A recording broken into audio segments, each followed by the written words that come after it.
Good morning. This is Gaming Perspectives with Saul? and Jolene. And today we're talking about combat and how to make it more interesting, More exciting, more fantastic, more better. more better. I like that one.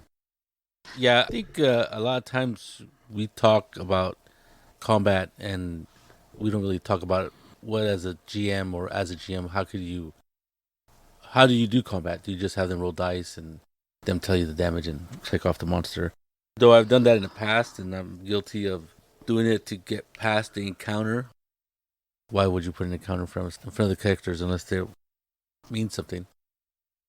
But I think a lot of games are combat geared, right? Like D&D, everybody talks about how everything that revolves around combat, and I'm not going to disagree. The A lot of combat spells, everything revolves around doing damage, about killing stuff, right? Killing things. So I understand that. Now, other games, there may not be any combat. I'm sure there's some. Well, I know there is, like detective games or sleuth games, but combat usually comes into the game either because the heroes, the characters, are put in a bind at some point, right? Like even the mystery shows that you watch, every once in a while he's gonna have to get into a fisticuffs or something every once in a while. Though for the most part, they usually abhor violence because anybody who in the real world who is like a detective or investigator knows that violence can be really nasty. A la the Rockford Files. The Rockford Files or that Murdoch Mysteries, right? Because if somebody gets shot, it's not gonna end well for the person who gets shot or gets cut with a sword in real life. Now in fantasy, it's a little bit different. So Well, D&D combat is always exciting to me. The fact that somebody says roll initiative yeah, that means gets the that, juices flowing. oh, something exciting is going to happen. But if you're in a large party and there's a lot of bad guys and you've set out the battle mat and all of everything is out there, your miniatures and stuff, the miniatures make it more exciting. But the actual battle, especially with the boys, they're calculating how much damage they can do, and it becomes like technical and not necessarily as exciting, or to use the term awesome, which I told Saul I didn't think we should probably use, but because combat and awesome may not go together. To make it more exciting for you or to put you more into the moment, Right. calculating the numbers and just going, okay, I think, like Ian will always say, oh, I think this is and that thing has how many hit points, right? And that Yeah, kind of yeah. takes the the joy out of the fight for me, because then you're going, oh, these kids are just trying to get, which to them is very exciting, killing the monster, right? Yeah, it is I'm not sure getting you over the challenge of whatever you put in front of right. them, right? And they don't see it as a role playing aspect of This is what we're here this is what we're for. here for, or we don't really need to fight these guys because it's not part of our goal. Where the boys, as we collectively call them, are more than happy to get into any fight to defeat any monster because it is a They get to use their weapons and their skills and their spells right and everything that they work their character for. right. Right. So you're right. I think that's I wouldn't say I don't know about a problem, but that is probably something that most excuse me, that a lot of people don't want to get into, right? They don't want to get into this mechanical way of doing combat where you just roll dice, do damage, and then tell me, oh, next, and then everybody in the row tells me. Because that reminds me of the time when I was, and I've told the story where my brother took me to the Monterey Gaming Club in Monterey, of all places, and it was like in a community center right there by Dennis de Menace Park. Anyway, and the particular GM that I had was running a dungeon, and I had a character, and we're all in line because it was a 10 by 10 hallway, and there was a door, and they would open the door, and we had the caller guy, right? Yes. I told you about that, and the caller would tell the GM what we were doing. Now he never asked us what I wanted to do. He would just say, "Okay, Bill and Bob, you're gonna be in front. Saul and James, you're gonna be second, and then when those guys would go down, we would pull them back, and then we would step up and fight." And all we got to do is roll damage, or I mean, roll to hit and roll damage, and it was completely boring. And I never went back. Now, my mistake was thinking that they all did the same thing. So I didn't like that. And like I said, I should have gone back because I noticed there was other tables, and I'm not sure other tables did exactly like this guy. Well, speaking of that, that's an interesting story because when I was doing research on this, I noticed that sometimes when you don't type in TTRPG, you get computer All the RPGs. time. Yeah. And one of the articles that I looked at, and I didn't realize it was a computer RPG until the guy said each person should have at least 6 characters to run. And I go, oh, what am I reading? But that, when you tell that story about the caller, that's kind of like the person playing an RPG online, right? Yeah. And Augustine and Alan have like their clerics and stuff when they play DDO online. D&D online. And stuff like that, right? And you hear them go, my cleric killed itself instead of me, and things like that, right? Killed himself. Yeah. That's what I said, healed. I said killed himself. It's early.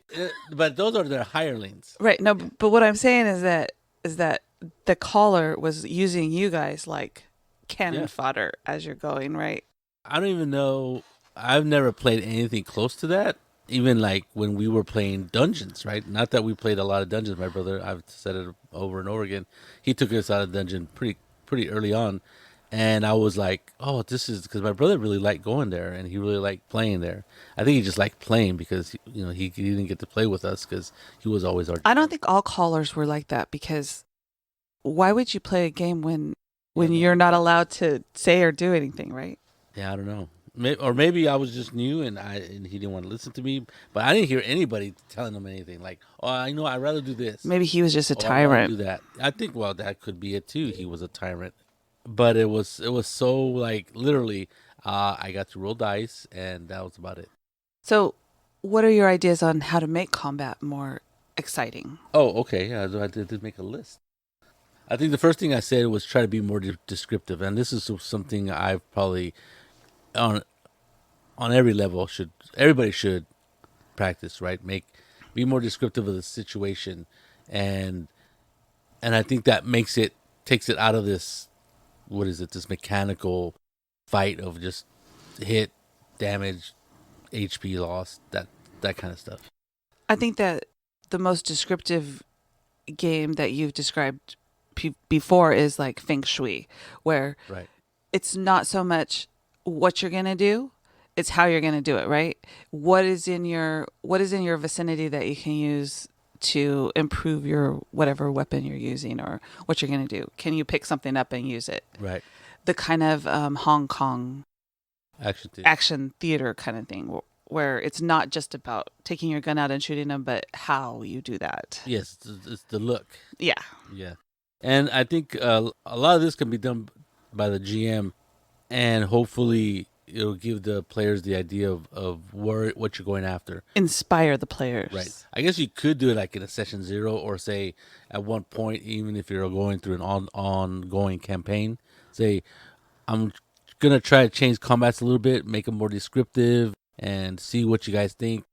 Help me out a little bit. If you weren't playing that way before, and you got this idea, are you getting this idea after you've already had your session 0 and after your campaign's already gone for a little bit? So I was thinking like be more descriptive about the foes that the players are facing, and also ask the players, what are you trying to do?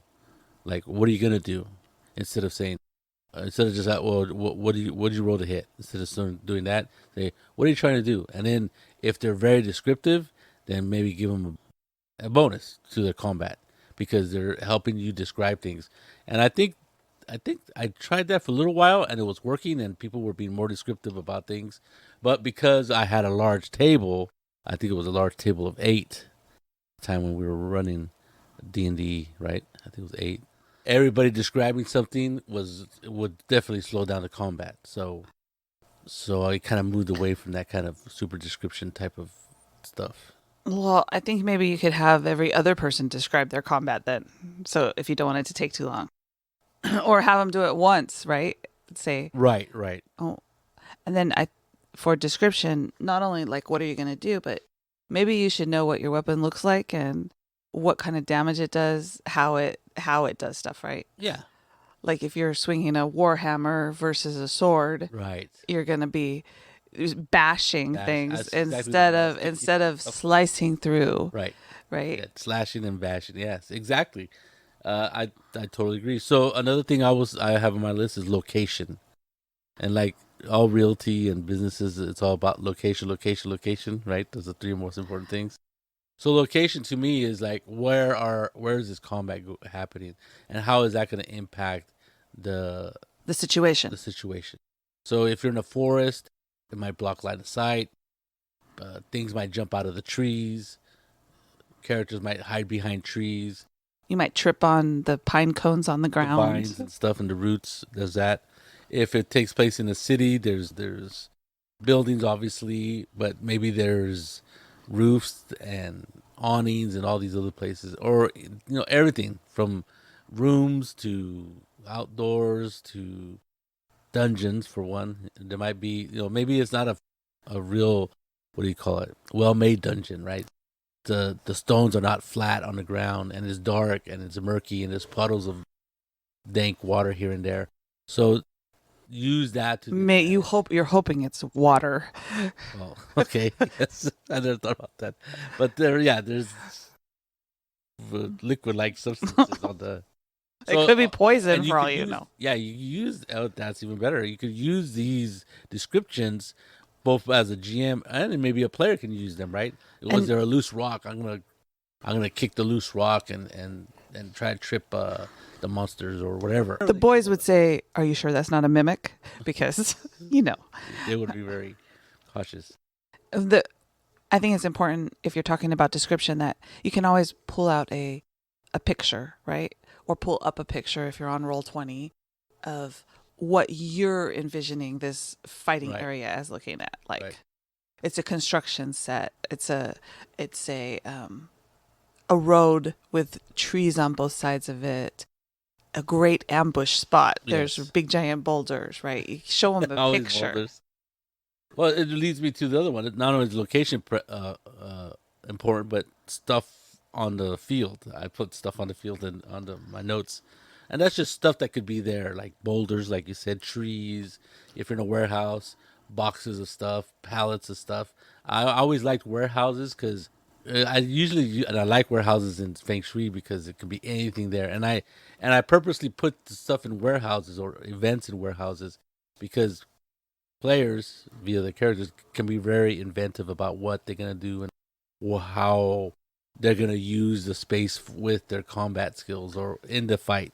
Because Feng Shui is a Hong Kong action role playing game, there's a lot of fight scenes in it. Well, yeah. So I was thinking like I like warehouses and I don't really describe it fully except to say that there's a lot of boxes and pallets everywhere. Well, And then I let the players like come up with, I forget, somebody goes, "Is there a forklift?" I go, "Yeah, sure." They're like, "Okay, what kind of forklift is it?" I go, "Well, what kind of forklift are you envisioning? Like a little one with the two forks, or the real big wide one that lifts like 3 pallets at a time?" He goes, "Oh, I'll take that one." Right? I'll take that one. And so then he goes ramming through the boxes and stuff and creating havoc, which is what Fake Squeeze is about. Well, and not only that, but I remember when I threw a fireball in Shadowrun, and we were in this marketplace, right? Outdoor market. An outdoor marketplace, and it's really important for you to realize that fireballs are They explode in fire. yes. It's one of my biggest questions to Saul as when we're playing games and I'm throwing fireballs is what is around me because I don't really want to burn stuff down or a lightning bolt. I don't want to take down the cavern that we're in, right? Well, this fireball, it hit the people, the guys that we were doing, but it also burned up part of the marketplace, which I felt really, really bad about. Yeah, because it was like a rug place behind, and you set the whole place on fire. So that kind of, the scene that Saul set with that description of me burning down the market, right? It made the boys come alive, right? Because then they had to not only deal with the bad guys, but we had to make amends to the people that we just Deal with the destroyed. fire. Right. And it's aftermath effects, yes. So that made the combat a little more exciting. No, Well, it was pretty good. in Shadowrun, combat's always exciting because you never know if you're actually going to hit stuff or do stuff, especially if you're using magic. Yeah, Magic's a big outlier in that one, and I think it's as crunchy as that game is, and we've talked about Shadowrun 5th edition, and in fact I've been playing in a Shadowrun 5th edition game, and the GM and everybody has a hard time with the rules because it's such a complicated game. I mean, they're like we've talked about it before. I'm sure we've done an episode on Shadowrun Yes. 5th edition, and though I love the game and I even like the system, it's just as a GM, it is a headache for me to run, and obviously it was for Jim because he had a tough time running that game. But I guess if you really are I remember a long time ago, Chris Brown told me about this guy who knew D&D 3rd edition 3.5 backwards and forwards. He knew all the rules. He had memorized the whole book. And maybe he's one of those people that can memorize photographic memory or whatever. That's a lot of stuff to memorize. Yeah, at least the core books. And so having him even at the table running the game, it was like for Chris, he loved it, right? Because he didn't question him too much about the rules and stuff. But I thought it was very interesting. I guess if you can find somebody who's really into 5th edition, then that would be a fun game to play in. Because at the moment, and the way we've been playing, and we don't play often is a problem also.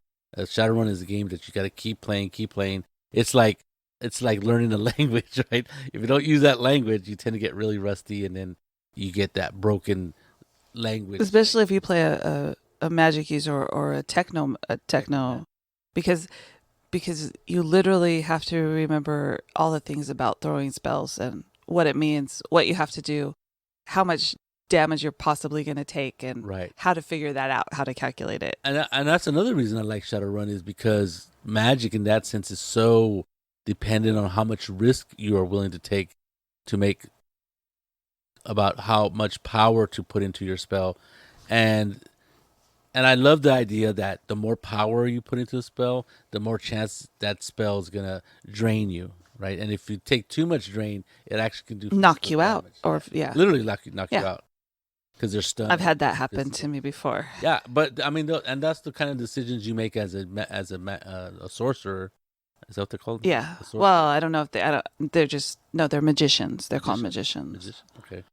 Magic users. Yes. In Shadowrun, and that's like the sacrifice you make, right? I'm going to give it this spell all, and hope somebody picks up your body and takes it and with hopefully them. it kills the monster or defeats whatever you're fighting, and then somebody is alive still to come pick me up, and I don't get brutalized and taken prisoner.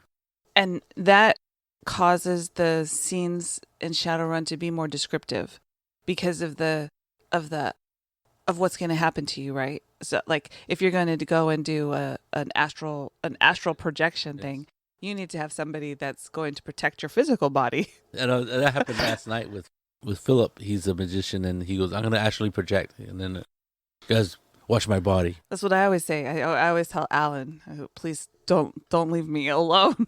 I don't want to come back and there not be a body to come back to. That would be fun. So location stuff on the field, all that stuff matters. Let the players discuss what they're going to do. Yeah, and describe what they're going to do. Well, let them discuss what they're going to do, I guess, in a pre-combat type of tactics session but only give them a couple minutes to do this. Well, depending on what the situation is. Yeah. Like in Shadowrun, you plan, and then you try to do the job, and everything changes because all that. Wasn't it like a whole session of planning? Yes. A whole 5-hour session of planning one day. And then there's an extra guard that you didn't know about or something, right? Or something you missed, right? That could happen. And if the GM is listening to you plan, then expect the unexpected. I've never changed it. Well, I have not changed stuff in a while. I think that's pretty important, is to let them plan. But once combat starts, then the tactician stuff is over. I remember I let you guys get away with a lot of stuff while playing Pathfinder, D&D. I mean, that's because they were kids. Well, yeah, but even like Steve, he would say, "Well, I'm going to do this," and then he would change his mind. And I'm the biggest kid at the table. Yeah, well, that's true. Okay, so So I also I would ask the players to be more descriptive, right? Describe what you're trying to do, what they want to do, describe what they want to do instead of just foregoing the damage and the to hit and then damage and I take off the hit points. What are you trying to do? What instead of like because somebody like Ian likes doing this, right? And I think that's a good thing about Ian is that he likes describing what his characters and even down to the motivation of why he's doing it this way, which that might be a little bit much, especially when you have a lot of players. But I do like the fact that he does try to be descriptive in his attempt to do stuff.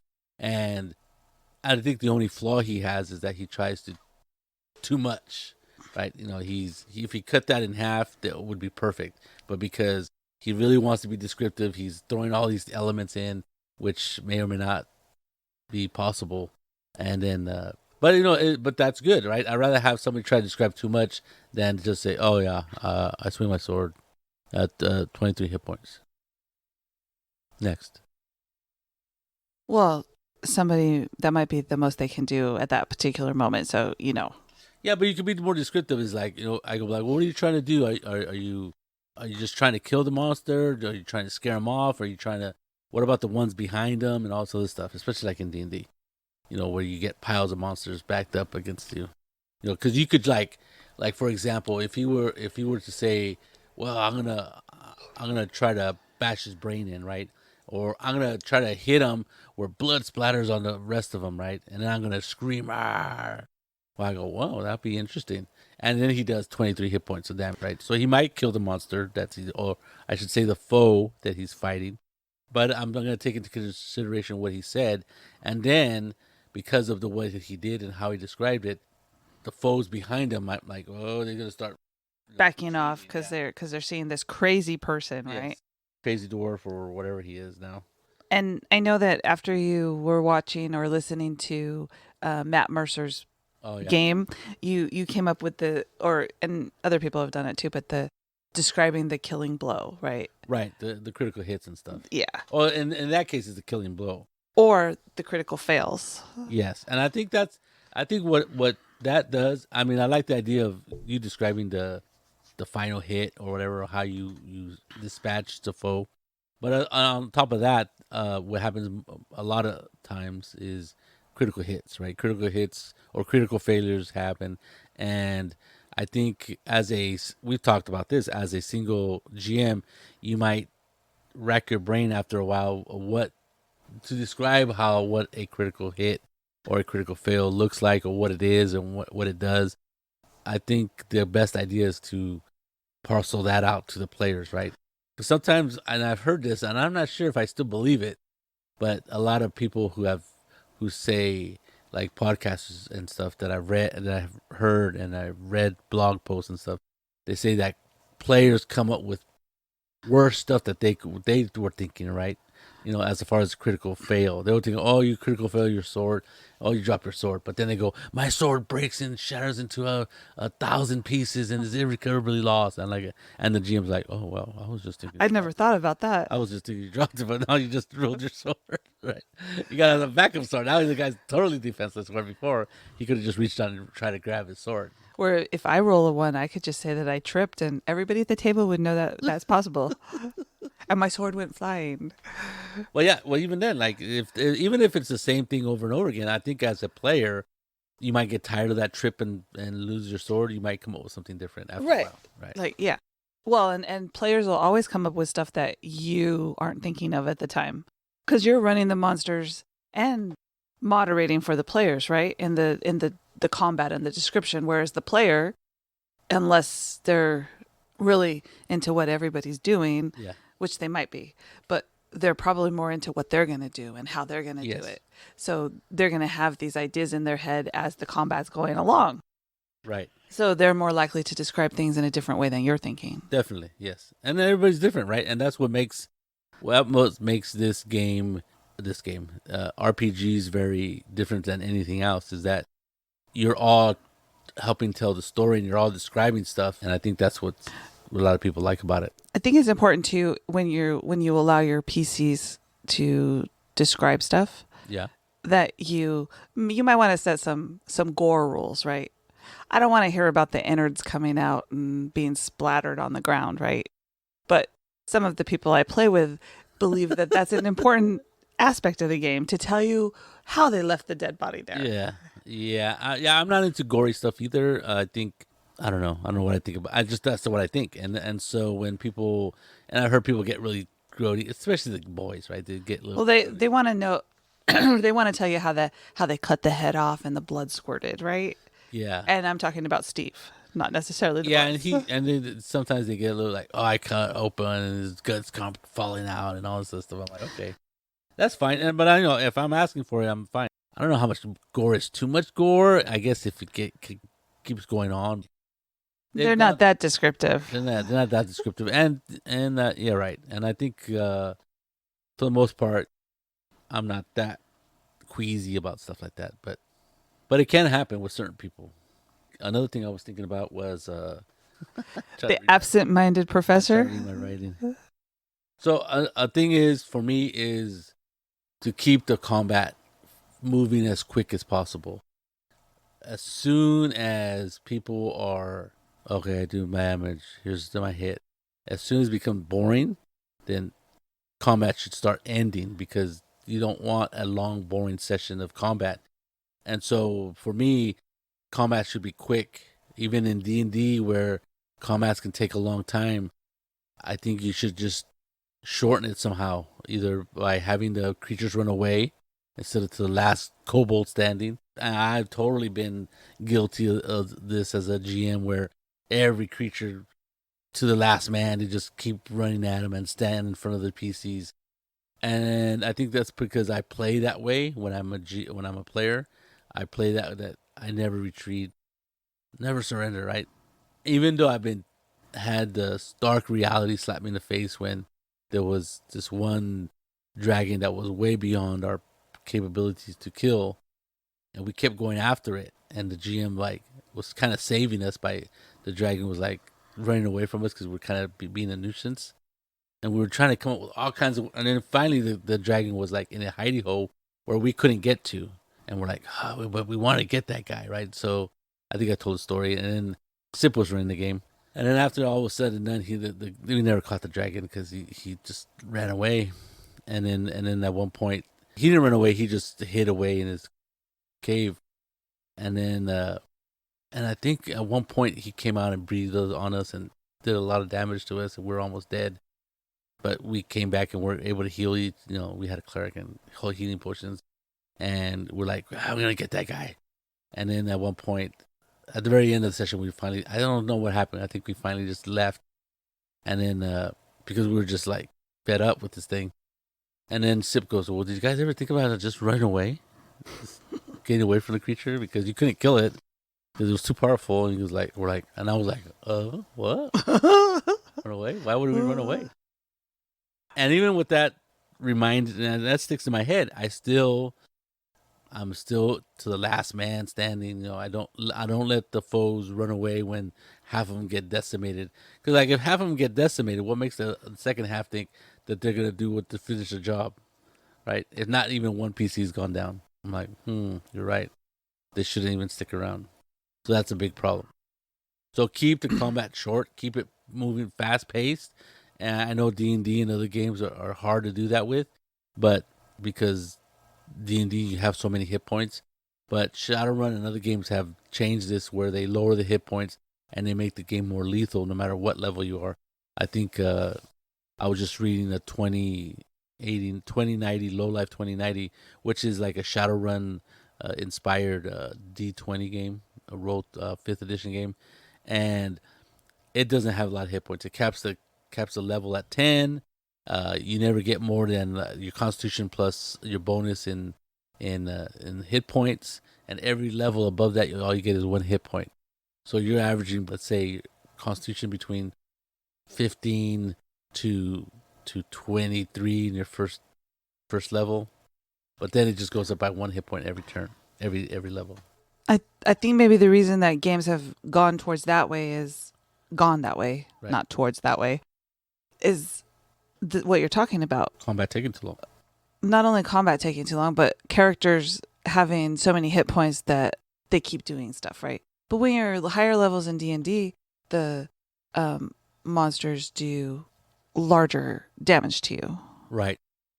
So combat can take less time if they kill you quickly.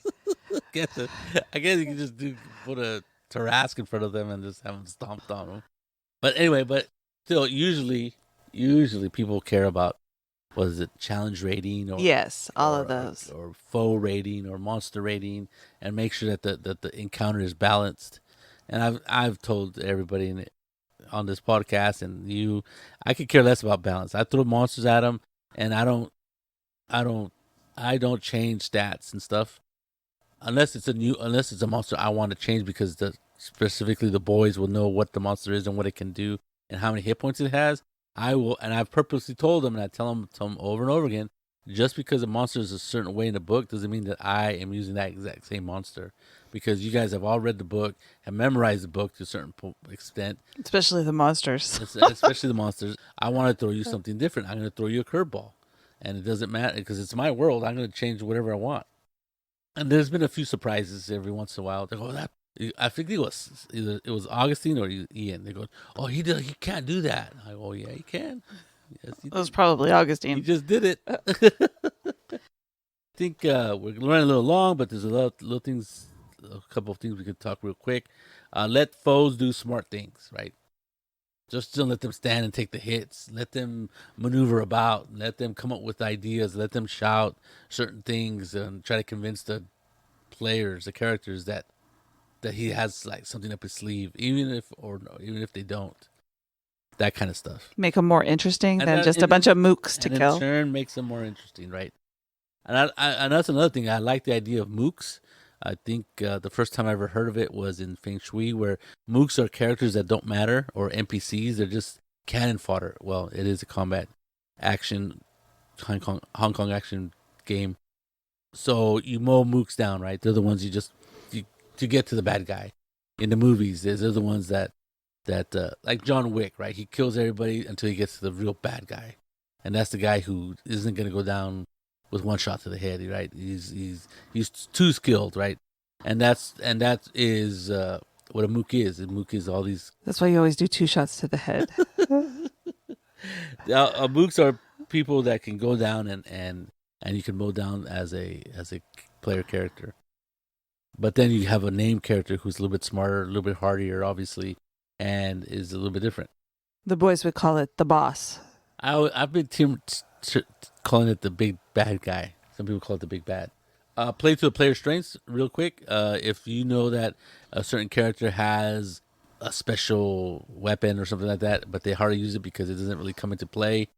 I know I really upset Augustine when I gave the trident to Kathy, because it was super powerful, and I amended it and in play, because I realized, oh yeah, that would definitely change things, having to teleport to it and all this other stuff.